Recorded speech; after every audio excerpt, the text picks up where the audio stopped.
Olá, bom dia, quase boa tarde, 11h47 da manhã, horário de Brasília. Está começando Opinião no Ar, notícia com opinião. Hoje, 19 de abril, é aniversário das cidades de Pau-Brasil, na Bahia, São Fidélis, no Rio de Janeiro, Barra do Bugres, em Mato Grosso e Camaquã, no Rio Grande do Sul. Parabéns para essas e outras cidades que fazem aniversário hoje, que é o dia do Exército Brasileiro, dia do Índio e da bicicleta. E o rei Roberto Carlos completa 80 anos. Hoje também é aniversário da nossa produtora Marina Toscano, que está aqui sentadinha no estúdio. Beijo, Marina, tudo de bom para você. Bom dia, Amanda. Beijo, beijo, Marina, parabéns, querida, toda a felicidade do mundo. Beijo pro meu filho Dudu, que faz 1 ano e meio, então a gente dá conta esses meses. Tá contando quebradinho? Luz da minha vida, amor da minha vida, toda a felicidade do mundo. Bom dia, Silvio. Bom dia a todos. Parabéns, querida Marina. Aliás, hoje também é o dia do Exército Brasileiro e dia de Santo Expedito, das causas justas e urgentes. Marina faz aniversário no mesmo dia que o rei Roberto Carlos. Roberto Carlos completando 80 anos. A Marina tem bem menos do que isso. Bom dia, Rodrigo Constantino, que está na Flórida, nos Estados Unidos. Bom dia, Lacombe. Bom dia, Amanda, Silvio. Parabéns, Marina. E vamos nessa. E você pode acompanhar o Opinião no Ar também pelo YouTube, pelas redes sociais da Rede TV, Twitter, Facebook e Instagram. @Opinião Rede TV é o nosso Twitter e o nosso Instagram. A gente espera a sua participação. Use sempre a hashtag Opinião no Ar. E vamos à pauta de hoje. Boa parte dos especialistas questiona o lockdown e o toque de recolher como forma de combater a Covid. Mas e o que diz a lei? Essas medidas são constitucionais? A gente vai conversar com o desembargador Marcelo Burratem, presidente da Associação Nacional dos Desembargadores. Daqui a pouquinho começa então o nosso papo. Agora eu tenho um recado para você que acompanha o Opinião no Ar. Já imaginou ter a chance de ganhar 4 milhões de reais? Esse é o valor que a Rede TV já distribuiu em prêmios com o Rede TV Plus. E as chances de ganhar continuam. É o novo Festival de Prêmios Sorte Agora do Rede TV Plus. Se você, por algum motivo, parou de assinar, tá na hora de voltar, porque os prêmios do Sorte Agora estão incríveis. Quer saber dos prêmios? Então olha aí. Olá! E aí, fala galera! Você de casa, tá curtindo a programação da Rede TV ou não é? Então, que tal ver todos os nossos programas em uma TV ultramoderna? Aquela que parece uma tela de cinema, sabe? Ai, olha, eu sou apaixonada, Maurício, por filmes, séries. Queria tanto uma TV dessa, bem grande, com alta qualidade, perfeita. Pena que eu não posso assinar a Rede TV Plus, mas você de casa pode. E pode mesmo, hein, gente? Pra gente começar a nossa promoção com tudo, nesse próximo domingo, nós já vamos sortear um carro, um Kwid. Ele é ótimo para levar a família para passear com economia e segurança. E já vamos sortear uma Smart TV para você, hein? É prêmio que não acaba mais, meu amigo, minha amiga. E a Rede TV trazendo a sorte agora. Tchau, tchau. Tchau, gente. Olha, daqui a pouquinho a gente vai conversar então com o desembargador Marcelo Burratem, que já está aí na tela com a gente. Desembargador, muitíssimo obrigado pela participação. Bom dia para o senhor. Bom dia, Lacombe. Muito obrigado pelo convite. Um abraço a você, a Maria, ao Silvio, ao Rodrigo Constantino. Estamos aqui para tentar esclarecer um pouco esse estado de coisas. Daqui a pouquinho, então, a nossa conversa. Muitíssimo obrigado mais uma vez. E vamos agora à redação do Rede TV News. O Brasil recebeu novos insumos da China para a produção de 5 milhões de vacinas contra a Covid. Quem tem as informações é o repórter Guilherme Lopes. Bom dia, Guilherme. Oi, Lacombe. Bom dia a você, bom dia a todos do Opinião no Ar nesse comecinho de semana. O carregamento com mais de 3 mil litros do insumo farmacêutico ativo chegou ao aeroporto de Guarulhos hoje de manhã. A matéria-prima é capaz de produzir 5 milhões de vacinas contra a Covid-19. Esse novo lote estava previsto para o dia 8 de abril. O atraso chegou a obrigar o Instituto Butantan a suspender o invase de doses da Coronavac. Com a chegada do insumo, o Instituto Butantan vai completar a entrega de 46 milhões de doses ao Ministério da Saúde até o dia 10 de maio. O Banco Central divulgou hoje o Índice de Atividade Econômica, o IBCBR, considerado a prévia do PIB. No mês de fevereiro, o indicador registrou alta de 1,7%. Essa foi a 10ª alta seguida do índice, que já retornou ao patamar anterior à pandemia. Por enquanto é isso. Mais informações você acompanha no portal redetv.com.br e no Rede TV News às 7h30 da noite.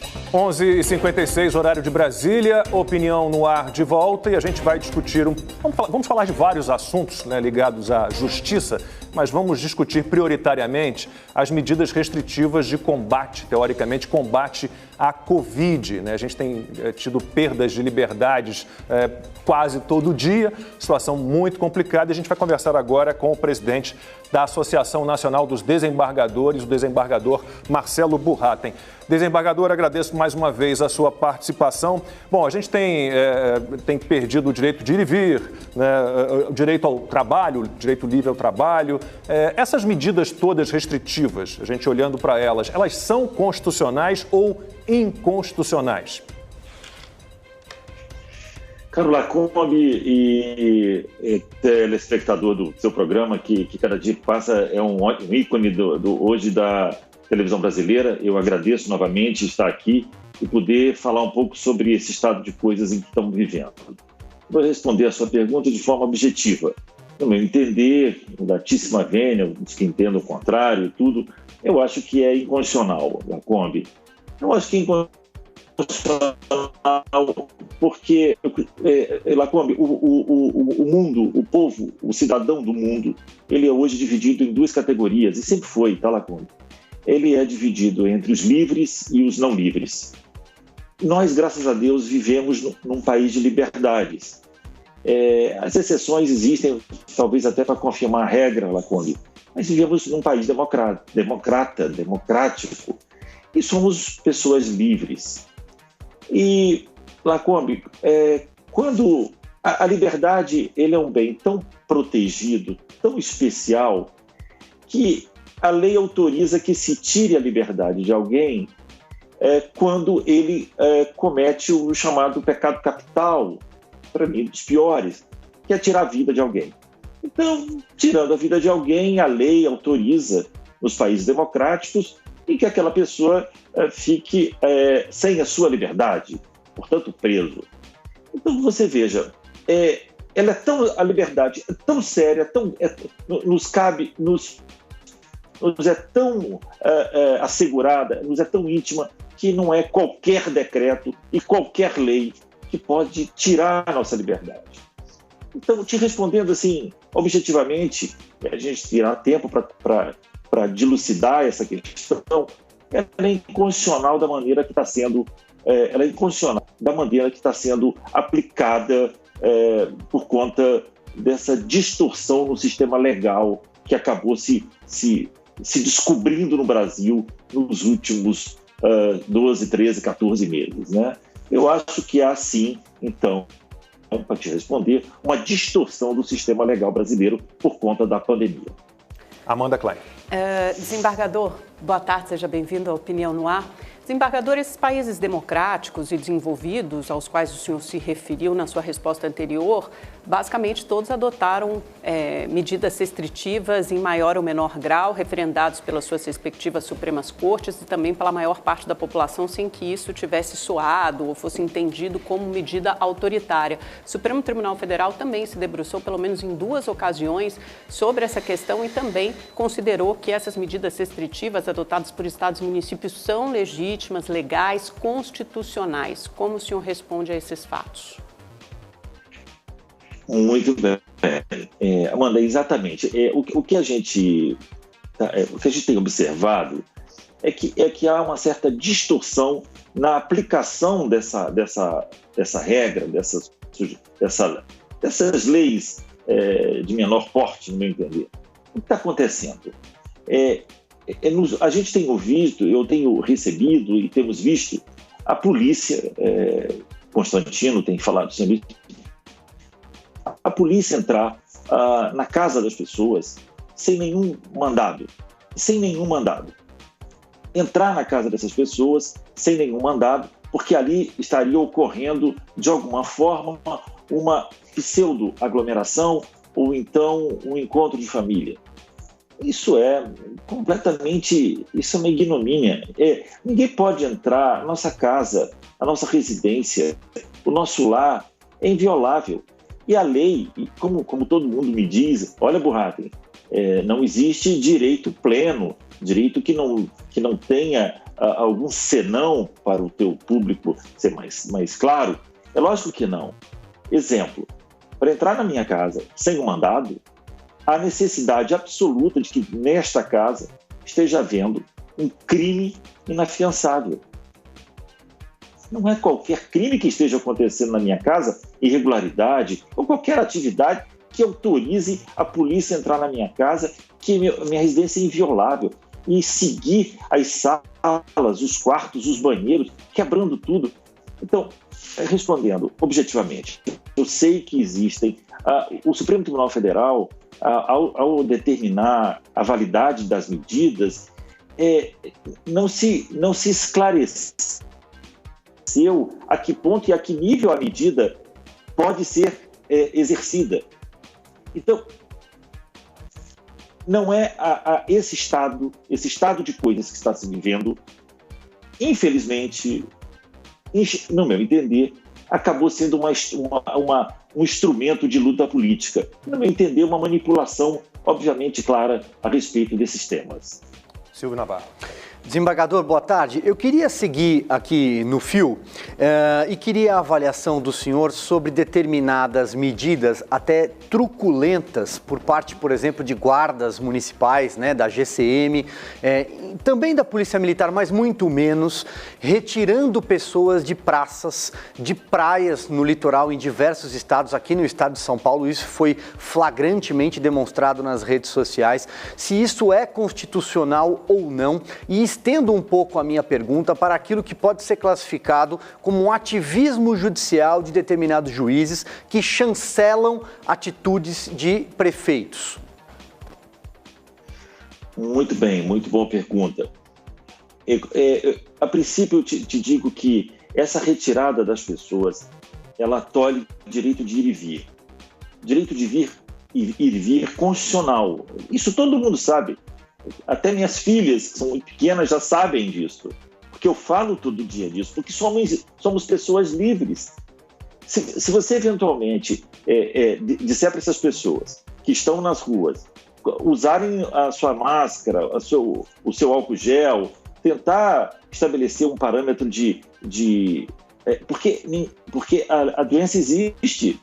E todo mundo sabe que ela existe. Ela já matou muita gente. Ela é grave. Essa é uma questão. A outra questão é você criar uma distorção, criar um instrumento. Essa pandemia virou um pandemônio social. Esse pandemônio social é que não é aceitável. Não é possível se tirar pessoas livres da praça pública se elas não estão aglomerando, se elas não estão descumprindo aquela decisão do chamado homem médio. Isso é desarrazoado, é absolutamente desarrazoado, Silvio. Com relação, falou muito bem a respeito eu sei que às vezes está aqui, a internet é terrível, mas a questão dos juízes. Eu acabei apelidando de forma lacônica, até cute, os chamados juízes prefeitos, aqueles juízes que não tiveram nenhum voto e que podem se ter o direito de abrir ou fechar um comércio, uma atividade econômica. Uma coisa é um comércio, outra coisa é atividade econômica. Você não pode fechar uma atividade econômica. A atividade econômica é constitucional. Essa atividade econômica, eu quero deixar claro, é que paga o enfermeiro que vai cuidar da gente que está com Covid. É o médico que vai estar na UTI, que vai cuidar da gente que está com Covid. Esse fechamento da atividade diminui a arrecadação do imposto. Eu não vejo ninguém perceber isso. O Estado brasileiro não vive sem os impostos. Nenhum Estado vive sem o recolhimento dos impostos. Como é que você vai fechar, Constantino, você vai fechar, Lacombe, toda uma atividade econômica, que essa atividade permaneça cumprindo requisitos na forma do que disse os cientistas e etc. Aliás, falando em cientista, eu vejo que tem muito estudo cientista. Até então eu não sabia que estudo cientista é parecido com jurisprudência. Tem para todos os lados. Impressionante. Eu imaginei antes, Constantino Lacombe, que o estudo científico era científico e, portanto, ele tinha 100% de clarividência, de validade, de certeza. Não é verdade. Nós todos descobrimos nessa pandemia que estudo científico depende da matiz política de cada cientista. Isso é válido? Isso é real? Isso é inadmissível, porque deixa todos nós da população, vocês três que estão aqui, eu e mais a Amanda, todos aqui, sem saber o que fazer. Porque os cientistas... Vou dar um exemplo. Claro, existem estados em que o governador tentou abrir e o prefeito não. Ou vice-versa. O Supremo disse que essas decisões elas têm que ser calcadas em estudos científicos. Então, vamos lá. O comitê científico, onde está lá o médico, o enfermeiro, onde está... Tudo bem. O infectologista. E aí o prefeito, o grupo do prefeito diz, não, eu posso abrir. E o grupo do governador diz, não pode abrir. E aí disse que não pode abrir. E aí você optou... Sabe por que você optou no Brasil? Pela decisão mais restritiva. Como? Por quê? Qual é a regra? Ao contrário, essa não é a regra. Se há dois cientistas, dois grupos de cientistas discutindo sobre um determinado assunto e que os dois são antagonistas, por que se escolheu, Constantino, que a decisão correta é a mais restritiva? Explica isso. Isso tem acontecido sempre, né? O prefeito realmente que quer flexibilizar as medidas restritivas, ele perde na justiça. Aquele que quer aumentar, esse está garantido, ele ganha. Rodrigo Constantino, a pergunta é sua. Boa tarde, desembargador. Pois é, tentando fazer assim uma mistura do que foi dito até aqui, né? Tem aquilo que muitos chamam de globalismo, que seria uma espécie de governo centralizado em âmbito mundial e avançando sobre as fronteiras nacionais para impor essas regras. E o que mais me assusta nessa pandemia, com toda sinceridade, né, é porque a pandemia eventualmente vai passar. Mas essa mentalidade de que, em nome da ciência e da preocupação com o coletivo, podemos ignorar nossas regras, a nossa própria Constituição, que foi a primeira pergunta do Lacombe, isso vai ficar.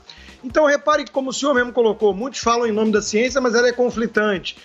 A própria Amanda trouxe o exemplo de fora, mas quem escreveu a nossa Constituição não foram outros países, e só para colocar aqui também um ponto de vista contrário, há muita resistência por parte das populações desses países, sim, e nem todos seguiram essas regras e cada um tem as suas respectivas constituições. Mas houve forte reação na Itália, em outros países europeus, nos Estados Unidos. Não é uma coisa que muita gente está aceitando de forma passiva, não, até porque percebe que há esse risco às liberdades individuais e à própria Constituição das Nações, né? Enfim, eu queria que o senhor desenvolvesse um pouco melhor esse raciocínio, porque no debate muitas pessoas estão apelando para autoridades, né? E autoridades seriam aqui o cientista selecionado a dedo que diz aquilo que ele quer ouvir e, portanto, defender medidas drásticas sem levar em conta os efeitos colaterais, né? O lockdown funciona, mas aí você ignora o impacto disso na cabeça, na educação, na economia e por aí vai. Ou então outras autoridades. A OMS disse, outros países fizeram. E não entra na discussão a própria Constituição. E muitas vezes nas decisões supremas. Qual é a avaliação que o senhor faz disso? Rodrigo, pergunta super inteligente, como você, só acontecer com você. Uma coisa, o Rodrigo e o telespectador, a tragédia planetária. A tragédia planetária. A tragédia existe. Nós somos negacionistas, nós somos talvez positivistas. O que é ser positivista? É tentar descobrir como que a gente positivamente vai sair disso o mais rápido possível. A nossa Constituição, ela é democrática, ela foi construída no arcabouço de movimentos democráticos, de crises democráticos. E é muito estranho que a gente acabe sendo, talvez, eu acho que travou, não? Nós estamos ouvindo o senhor bem, pode continuar. Então tá, muito bem. Então, muito obrigado. Então, é muito complicado nós aceitarmos um país democrático, aceitar essas decisões, essas situações, de outros organismos, quando nós temos nossos próprios organismos também. Você veja, a OMS já lançou quantos comunicados desde o início? Eu acho que nem você, nem Lacombe, nem Amanda, ninguém conseguiu contar isso. Porque são inúmeros comunicados. Aliás, toda semana tinha uma grande entrevista. E o que é mais engraçado é que os comunicados no final agora, quando se conhece um pouco mais da doença, já estão sendo diferentes, não é, Lacombe? Já estão, talvez, amenizando um pouco a questão do lockdown, porque, na verdade, essa palavra lockdown, isso foi uma criação. Nós estamos, na verdade, num estado de sítio. O que se quer, o que se está fazendo em alguns lugares, isso é estado de sítio. Não é lockdown, não é afastamento. Está se criando o nome para dizer que o presidente da República aqui em lockdown está na Constituição. Só pode o presidente da República ouvir do Congresso Nacional. Criou-se, apelidou-se o estado de sítio brasileiro de lockdown, de afastamento social, de restrição por hora. Eu quero dizer uma coisa para vocês. Nem estado de sítio, olha o que eu estou falando, se proíbe que as pessoas se reúnam em suas casas. Estado de sítio diz o seguinte: você não pode ir até a zona verde, você não pode ir até a zona vermelha, você não pode sair do bairro de Ipanema, você não pode sair da rua tal. Não é isso que está acontecendo, não. Pelo amor de Deus. Nós somos um país livre, nós somos homens livres.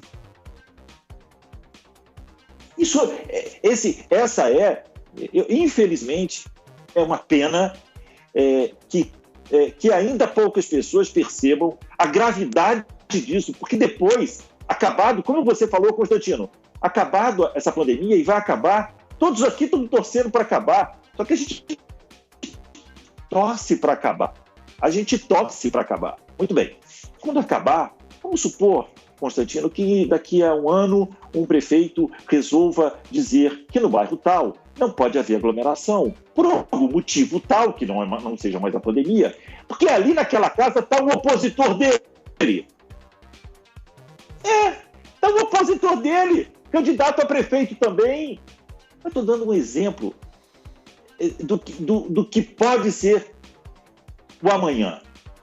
E se a gente não discutir com canais como esse aqui, democrático, que se possa falar a preocupação do cidadão brasileiro de ser livre, obedecido, evidentemente, o afastamento, a máscara, o álcool, que parece que realmente é razoável que se use o álcool e tal. Essa é uma questão de saúde pública, mas não é uma questão de deixar o cidadão brasileiro perder a liberdade. Desembargador, o Silvio falou sobre essa repressão, prisões, detenção de pessoas na praia, em praça pública. Eu tenho muitos conhecidos policiais e muitos deles estão sem saber o que fazer, porque eles recebem uma ordem. A gente tem visto, acho que foram mais de 600 festas clandestinas aqui no estado de São Paulo nesse fim de semana que foram estouradas pela polícia. Quem dera a polícia tivesse a capacidade de estourar, né, quadrilhas de traficantes, bocas de fumo e esses locais com a competência que eles têm para encontrar essas festas clandestinas. Mas esses conhecidos meus policiais ficam muito em dúvida sobre o que fazer. Como é que eles podem, guardas municipais, guardas metropolitanos, policiais militares, policiais civis, que não se sentirem confortáveis tendo que cumprir esse tipo de medida, prendendo pessoas de bem, trabalhadores, impedindo as pessoas de trabalhar? De que maneira esses policiais, esses guardas civis podem agir, desembargador? Lacombe, já me fizeram muito essa pergunta, né? Você, como inteligente, sabe que essa é uma questão muito interessante. Mas explicar por quê? O que acontece com esses policiais? Eles estão cumprindo ordem. A questão é cumprir ordem ou perder o seu posto de trabalho. Nós, a rigor, não vamos aqui exigir que um homem desse acabe não levando também a comida para a sua criança que está em casa, a sua família. Apesar dele, de alguma maneira, impedir que as pessoas... Vamos lá, um ambulante que está vendendo lá o seu coco. Nós temos um caso aqui no Rio de Janeiro, do coco. O rapaz estava vendendo coco e foi uma coisa terrível, vocês devem ter visto. Então, vamos, respondendo objetivamente. Esses policiais, eles acabam tendo que cumprir por dever de ofício.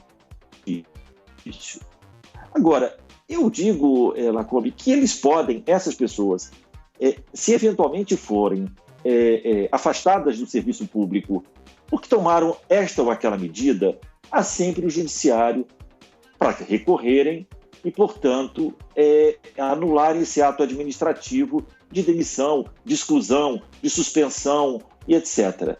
Então, não vou dizer... Realmente estão eles entre a cruz e a espada, mas é uma perigosa decisão para eles, porque mexe no fígado, né?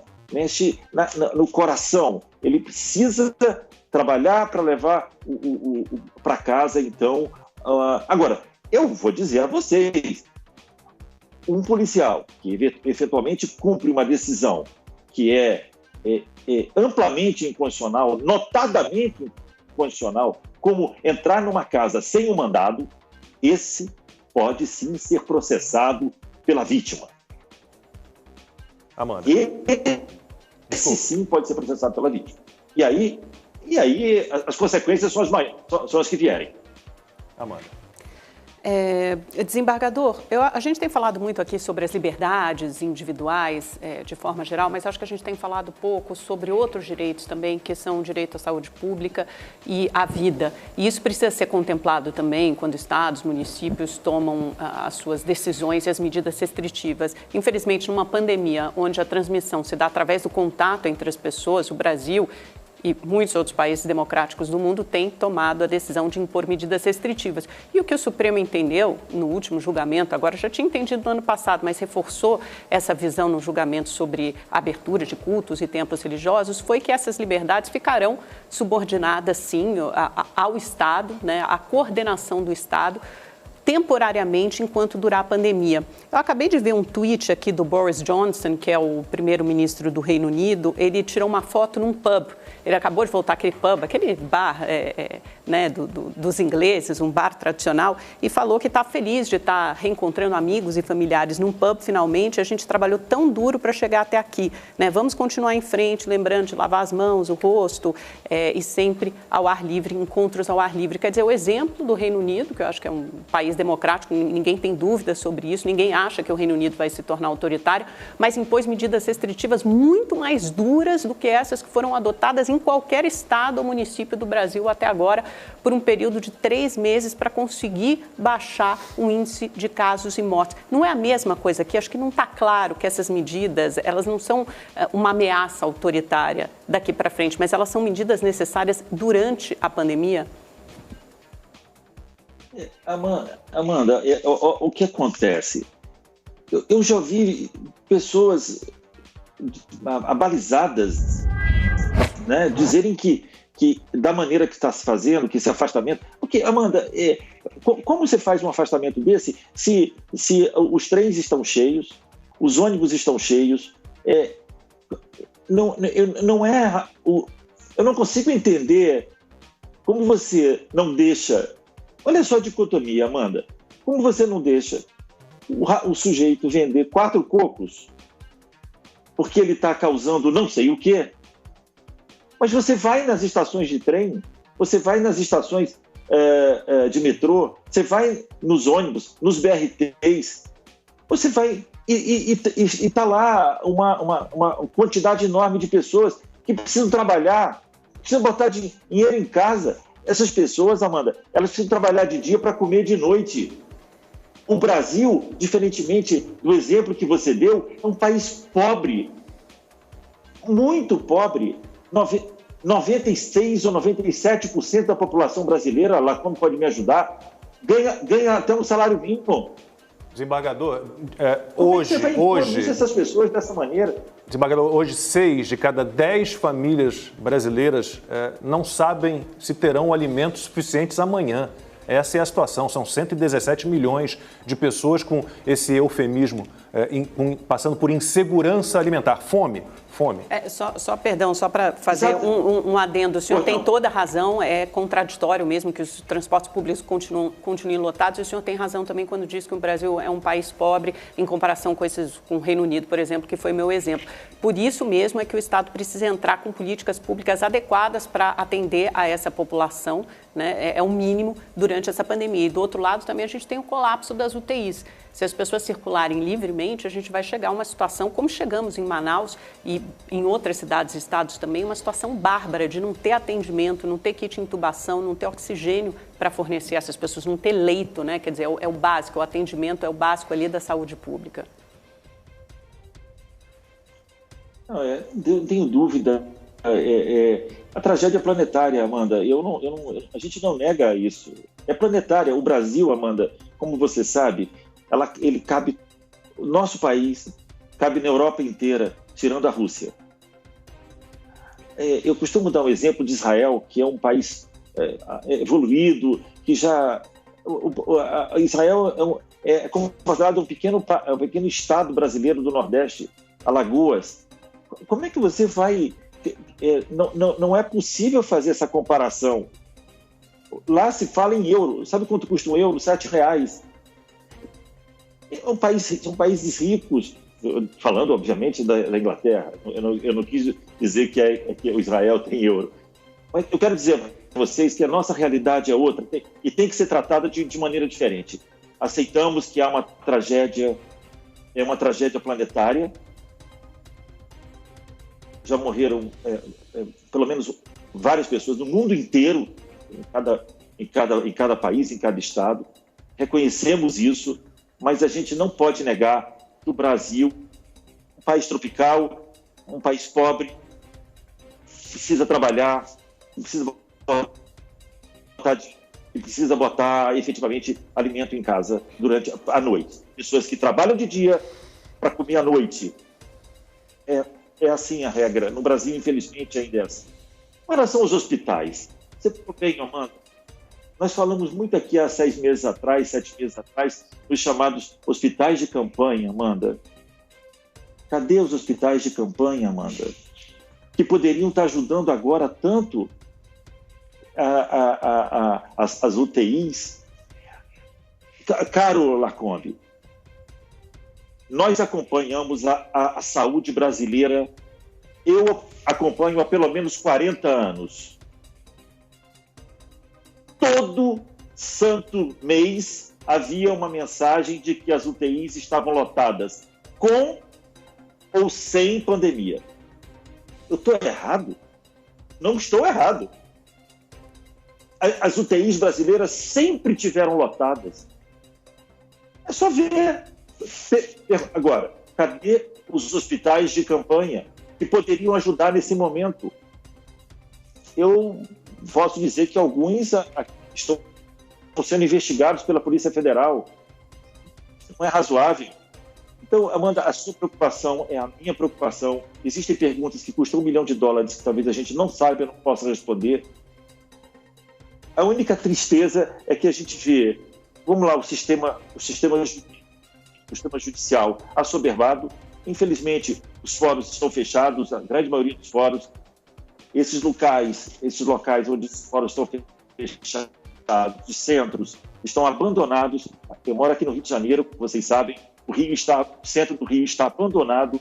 No Fórum do Rio de Janeiro passavam entre 30 e 50 mil pessoas, que permitiam, com isso, restaurantes abertos, bancas de revistas, bancos, comércio, está tudo fechado no Rio de Janeiro. Tudo fechado no Rio de Janeiro. Não seria o caso, talvez, da gente voltar para ajudar a economia brasileira? Voltar com todas as garantias, Amanda, todas. Vamos entrar na vara, tem que entrar com a máscara, com álcool gel, com afastamento. Talvez funcionar as varas números pares nos dias pares, as ímpares nos dias ímpares. É só um exemplo, é só uma observação. Eu sei que ser administrativo hoje é muito complicado. Ser gestor no Brasil hoje, no mundo inteiro, eu não queria estar no papel deles. É verdade, eu não queria. Mas a gente precisa ter o meio termo nisso, Amanda. A gente pode falar mais à frente sobre isso. O Rodrigo Constantino, que é economista, sabe muito bem disso, né? A gente tem uma paralisação econômica enorme, como o senhor mesmo já falou, o desembargador falou, a queda de arrecadação de impostos é enorme, então como é que o governo vai entrar para socorrer se não há mais dinheiro, né? A gente vai imprimir dinheiro. Daqui a pouquinho a gente pode entrar também nessa questão com o Rodrigo Constantino, talvez, que é o economista. Daqui a pouquinho a pergunta do Silvio Navarro. Agora eu tenho um recado para você. A hora da sua sorte é agora. Se você que é assinante do Rede TV Plus já está participando dos sorteios do Sorte Agora, tem chances reais de ganhar todos os dias. Eu sei que você é esperto e quer ter vantagem, né? Então aponte a câmera do seu celular para esse QR Code premiado aqui na tela, que você vai ganhar agora 250 pontos. Mas corre, porque ele fica aqui por apenas 5 minutos. Quanto mais pontos você acumula, mais chances tem de ganhar. É o Festival de Prêmios Sorte Agora. 12:30, horário de Brasília. A pergunta agora é do Silvio Navarro. Silvio. Desembargador, agora há pouco, numa outra resposta, o senhor usou a seguinte expressão: a gente torce para tudo isso acabar. Eu, por exemplo, também torço, e milhares de brasileiros, centenas de milhares de brasileiros torcem. Porém, eu tenho a sensação que alguns governantes não torcem para que isso acabe, porque eles gostaram de manter a rédea sobre a vida das pessoas, essas medidas restritivas, os apelidos que os lockdowns adquiriram em diversas regiões do Brasil. Eu acho até que essa pandemia acabou por revelar o lado tirânico, né, totalitário de determinados governantes, e assim começam as ditaduras. Ditaduras começam justamente em silenciar pessoas, e as pessoas nesse momento, infelizmente, ainda estão distantes das ruas. Mas a minha pergunta, doutor, vai no seguinte sentido: até que ponto, à luz da lei, na letra da lei, um gestor, um governante pode decidir o que é uma atividade essencial e, principalmente em alguns casos, como aconteceu no Brasil, definir o que é um produto essencial, aquilo que você pode ou não comprar num supermercado, numa loja de departamento, etc. Bom, eu posso te responder te dizendo que é essencial academia, mas não é essencial os cultos e a igreja. Não é razoável isso. Isso não é razoável.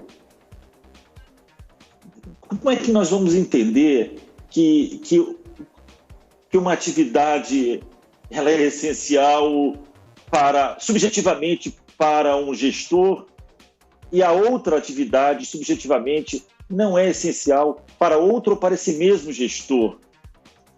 Essa característica da decisão aleatória, da decisão sem parâmetros, isso é que nos deixa preocupado.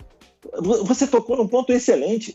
Isso nos deixa preocupado. Por que a academia, que aliás para mim, ali tem empregos, tá? Ali tem pessoas que investiram fortunas, o seu dinheiro. Tem academias pequenininhas. A gente pensa Brasil, né? A gente não pensa Brasil assim, não. Existem lugares aí onde a academia é pequenininha. O cara pegou o dinheiro que foi demitido do Banco do Brasil, sei lá o quê, ou vendeu o Uber, para botar a sua academiazinha. E para ali pegar... É que aqui no Brasil, Brasil não é Rio, São Paulo, não, gente. Pelo amor de Deus. Então, você tem razão. Isso é um caráter absolutamente subjetivo. Como é que... Você quer ver um exemplo? Eu tenho amigos e tudo que tem restaurante. Foi provado em shoppings. Foi provado que em shoppings e restaurantes é onde se menos passa o vírus. Não me explique por quê, não me pergunte por quê, mas tem dados de que no restaurante você não pega coronavírus como você pega em outro lugar. E lá fechou tudo. Fechou o restaurante, fechou o shopping. Ah, não, mas aí tem, obviamente, os técnicos, os cientistas, os infectologistas lá dizendo, mas eu não sei se esses estudos são in loco, são no local, perguntando-se, Constantino, indagando aos donos de restaurantes, vem cá, você tem quantos restaurantes? Eu tenho 3 restaurantes. Algum funcionário seu pegou o Covid? Pegou sim, doutor, pegou. Aonde? Um estava de férias em casa há um mês, o outro não usava máscara, não passava álcool e não ia trabalhar há tempos. Eu digo isso, essa pesquisa no local, mínima, né? Mas a pesquisa de fechar é ótima. Você vai lá, saúde pública, vamos fechar, acabou. Você chega num bar, hoje no Rio de Janeiro, fecha 10 horas, e você não pode servir uma bebida às 9h30, porque às 10 horas tem que estar fechado, porque senão eles fecham e lacram, e acabou. O mercado acabou. Eu tenho muita pena do sistema ter feito isso com o pessoal dos restaurantes. É um negócio muito sério que está acontecendo. O desemprego está aí, está todo mundo vendo. E aí dizer que o Brasil, Constantino, que é um economista, vai agora dizer e vai poder explicar para a gente, dizer, olha, você quer crescimento como? E aí as pessoas ainda dizem, porque o Brasil não cresceu. Crescimento como? Desembargador, para dar números aqui, a única pesquisa que eu sei que foi feita sobre contaminação em bares e restaurantes foi feita pela Associação Brasileira de Bares e Restaurantes. Paulo Solmuth, presidente da Brasel, nos passou esse dado. Bares e restaurantes são os que cumprem os protocolos, são responsáveis por apenas 2% das contaminações. Constantino. Essa questão da economia, né, que vocês já provocaram aí, é muito importante porque há, inclusive, essa contradição. Os mesmos que mandam fechar tudo são os que reclamam depois das quedas na atividade econômica para tentar também responsabilizar de alguma maneira o governo federal. Então há um grau de politização, o Silvio toca no ponto sempre que tem uma turma interessada em manter esse clima, né, da pandemia, seja por controle social, seja para desgastar o governo federal. A gente viu acontecer aqui nos Estados Unidos. Mas eu vou pedir vênia ao meu lado de economista e voltar a falar com o chapéu de liberal, de defensor aqui das liberdades ocidentais que foram conquistadas às duras penas. Porque eu quero trazer de novo a história que a Amanda menciona. O Nelson Rodrigues chamava de complexo de vira-latas, achar que tudo no resto do mundo é melhor, né? E veja, a Alemanha, que nos deu guts, que tinha uma civilização avançada, caiu nas garras do nazismo, do nacionalsocialismo, na década de 30. Né? Então, o marxismo foi parido ali na Europa. A Europa teve vários regimes totalitários, então eu não acho que seja tão garantido assim falar no Reino Unido como ali ninguém percebe risco de autoritarismo. E, além disso, eu também vejo que o Boris Johnson não tem aquilo que a esquerda chama de lugar de fala. Né? Os resultados não foram muito satisfatórios na Inglaterra. Quando você compara o gráfico com a Suécia, por exemplo, que manteve tudo aberto, chama muita atenção isso. O mesmo Reino Unido votou pelo Brexit, justamente para sair daquele guarda-chuva centralizador ali da União Europeia, né? E muitos jornalistas, a turma toda da esquerda até hoje tentou desqualificar quem votou pelo Brexit em vez de entender o fenômeno que foi defendido por um filósofo, talvez o grande filósofo da era moderna, conservador Roger Scruton. Mas eu quero falar sobre as liberdades ameaçadas ainda, desembargador.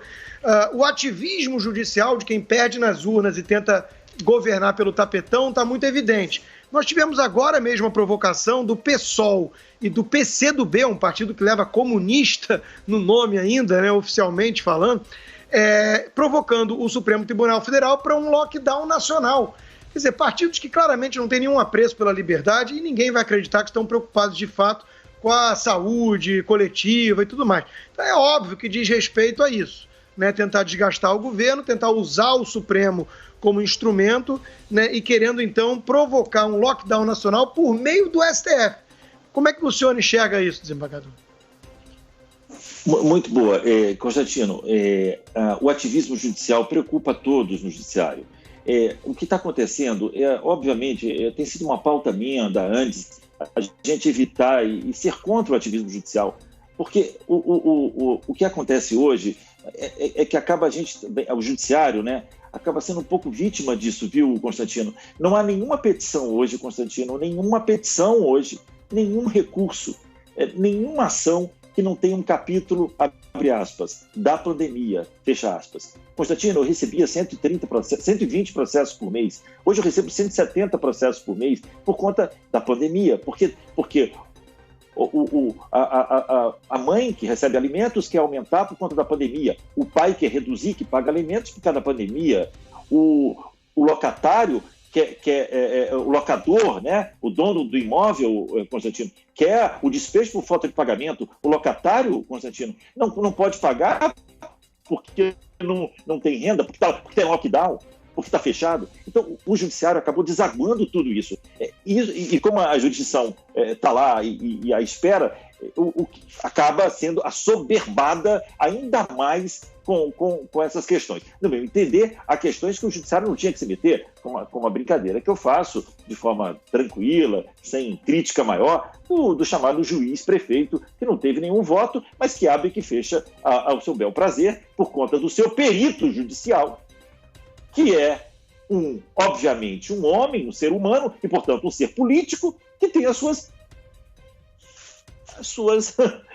imaginações a respeito desse sistema todo, da pandemia todo, as suas convicções políticas, concorda? E acaba, obviamente, impregnando o juiz para fechar isso ou aquilo. Isso é razoável, é normal isso. O que se tem que fazer é se afastar disso. Se o Supremo disse que cabe aos governadores, aos prefeitos, mas disse também com algumas observações, dizendo, olha, não é simplesmente com caráter aleatório, tem que ter...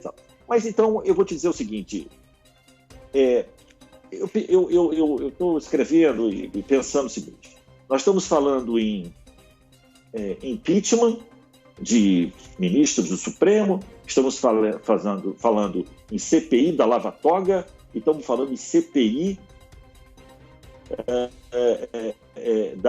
da pandemia. Eu pergunto a vocês, a todos os telespectadores seus, isso é hora de se falar nisso? Não importa, eu não estou aqui, isso é hora de se falar. Ah, não, o senhor não quer falar nisso porque o senhor tem um lava-toga aí e tem uma CPI que quer investigar lava-toga. Não é por isso só, não. Eu pergunto, é hora de se fazer isso no país? Ou é hora da gente salvar a vida? Eu não estou entendendo. Porque, qual é hoje... É óbvio que eu estou entendendo, porque a gente sabe que há uma manipulação e instrumentalizaram o vírus uma luta política. Não é hora de se fazer lava-toga, não é hora de se fazer CPI, não é hora... Isso tudo vai virar um grande palco quando as nossas forças, quando o tempo de vocês, dos senhores, aí que está o tempo que a gente estaria discutindo isso aqui. Você acha que com uma continuação de eventual impeachment e 2 CPIs, os senhores terão tempo de ficar falando de pandemia? Não tem, não. Isso é um holofote. Olha, isso é muito ruim. E eu acho que todos os poderes deviam se reunir. É uma sugestão só, né? Eu não tenho esse poder, mas posso sugerir Os poderes têm que se reunir e dizer, olha aqui, vamos dar um chega. Vamos dar um basta por um tempo, pelo menos. Sabe, trégua, bandeira branca por um tempo, 6 meses, para a gente cuidar dos nossos. Isso acontece. Período de trégua, Constantino. Período de trégua, Lacombe. Período de trégua existe em qualquer batalha, em qualquer guerra. Na Primeira Guerra houve, na Segunda Guerra houve, na guerra, todas as guerras, teve um período para a gente juntar os cacos. Sabe juntar os cacos?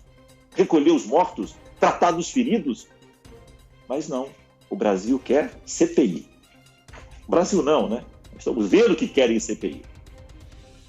Então, não é o momento. E eu acho que você está certo quando você fala a respeito do ativismo judicial. O ativismo judicial nos preocupa. O judiciário não foi forjado para criar normas, criar lei, não foi para interpretá-la. E a interpretação eu sei que é livre, porque o julgador é livre, mas ele não pode confrontar a lei. Desembargador Marcelo Burratem, presidente da Associação Nacional dos Desembargadores, muitíssimo obrigado pela sua participação aqui no Opinião no Ar. Boa tarde para o senhor, até uma próxima.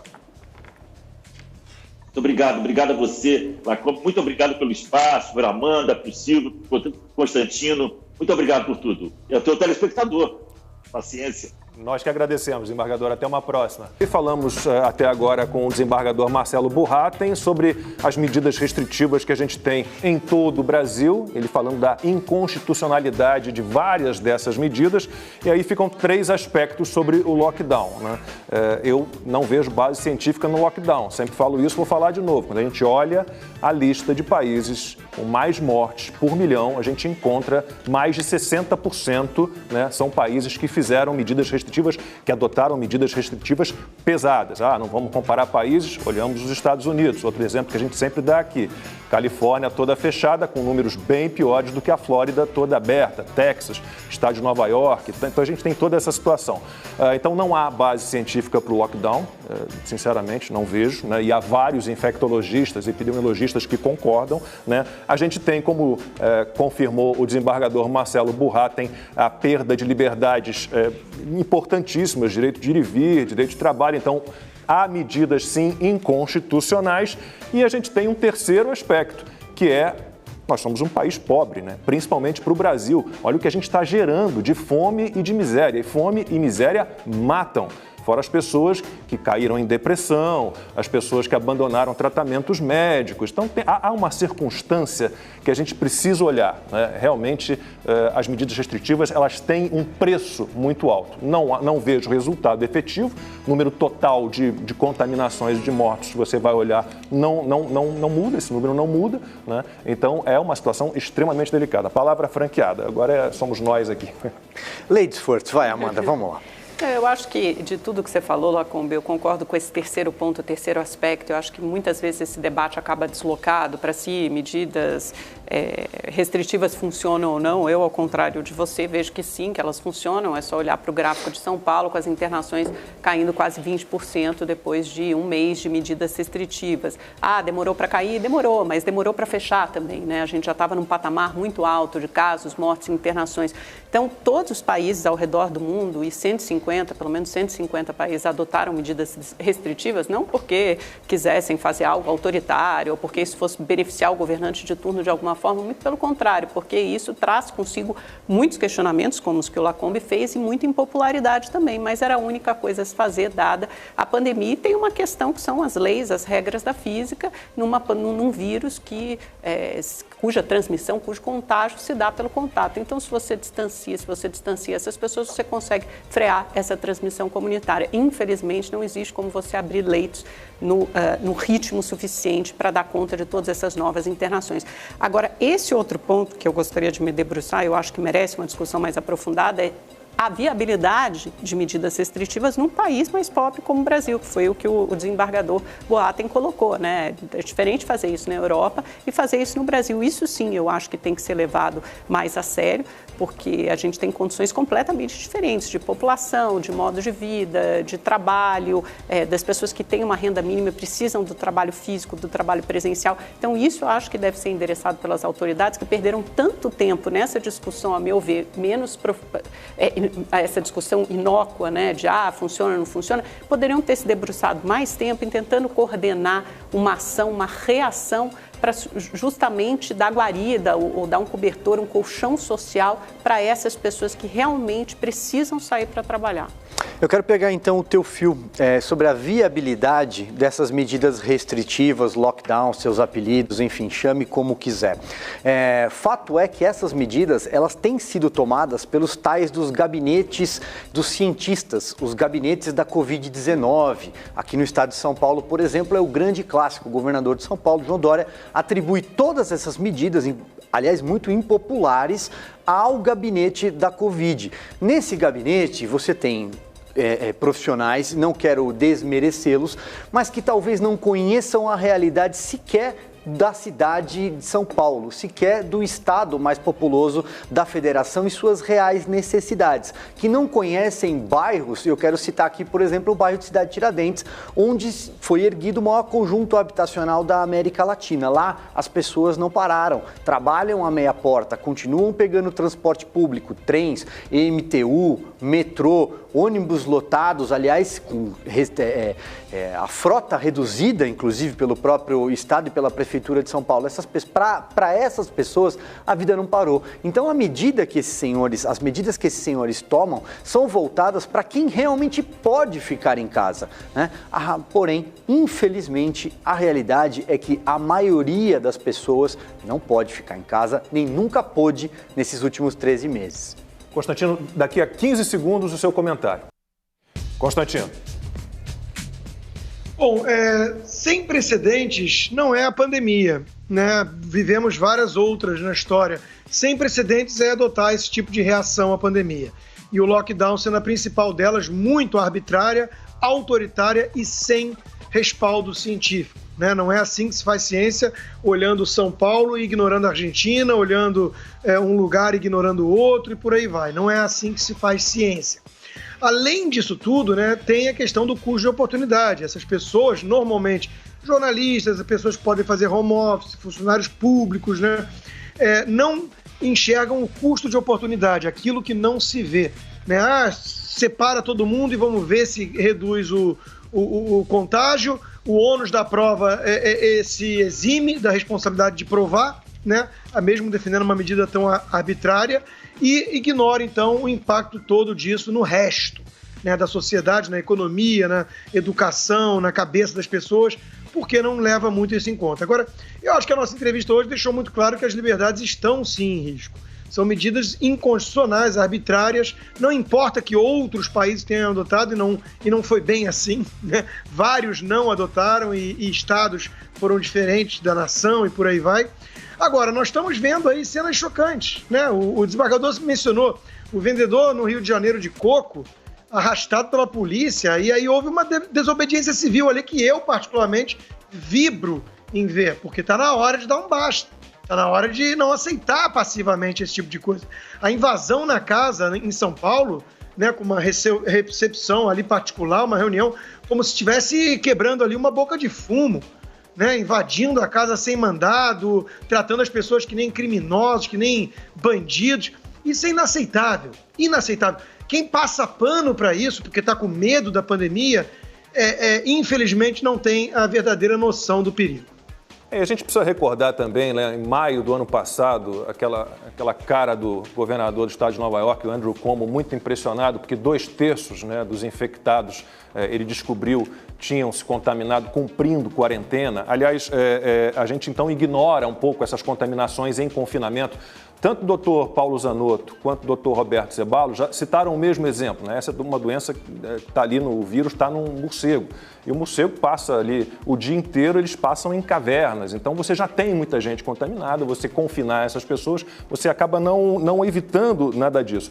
E o que a gente acaba vendo também é que toda queda de mortes e de contaminações, ela é, né, atribuída ao lockdown. E todo o aumento de mortes e contaminações é atribuída à falta de medidas restritivas mais pesadas. Então, por exemplo, a Amanda citou que em São Paulo começou a cair com um mês. O Dr. Zé Barros falou para a gente na última sexta-feira que se o lockdown realmente funcionasse, com 3 semanas nós teríamos um resultado. Então, o resultado surge 3 meses depois do fechamento, foi o lockdown. Surge 2 meses depois, foi o lockdown. Então, a gente atribui tudo que é bom ao lockdown e tudo que é ruim à falta de lockdown. Mas ele o resultado sai antes, porque se você tem uma curva, por exemplo, de internações, eu olho esses gráficos, me mandam todos os dias subindo muito, aí você começa, o dia 1 da fase restritiva, na semana seguinte, nas duas, primeiro o gráfico estabiliza e depois ele começa a cair, porque obviamente tem um ciclo, o próprio Dr. Zé Barros explicou, do contágio do vírus que dura 14 dias. E é claro que as contaminações se aceleram quando toda a economia está aberta, acho que são deduções muito lógicas, e quando você restringe as pessoas, você consegue estabilizar e depois as contaminações caem. Sobre as pessoas se contaminarem em casa, é porque quando você fecha todo mundo, a contaminação, já tive essa conversa com infectologistas, com analistas de dados, é uma segunda onda de contágio. Então, a primeira onda se dá na rua, está todo mundo contaminado. Quando você fecha em casa, realmente você tem uma segunda onda de contágio em casa. Só que se você mantém as pessoas em casa por mais tempo, assim que termina esse segundo contágio, os casos e mortes caem brutalmente, abruptamente. O número total, então, porque a questão toda é essa, o número total de mortes e infectados, ele não é alterado pelo lockdown. Nos venderam lockdown lá no ano passado. Nem a curva. Nem a curva. Claro que é. Como os 15 dias para achatar a curva. A curva da Suécia tem o mesmo formato. Suécia e Reino Unido, o mesmo formato. E a Suécia tem menos mortes e contaminados. Bom, ficou para amanhã. Ficou para amanhã. Acabou. O resto da discussão. Amanhã a gente volta. É sempre a mesma. Constantino, Silva, Amanda. A gente volta amanhã às 11h47, pessoal. Obrigado. Tchau, tchau.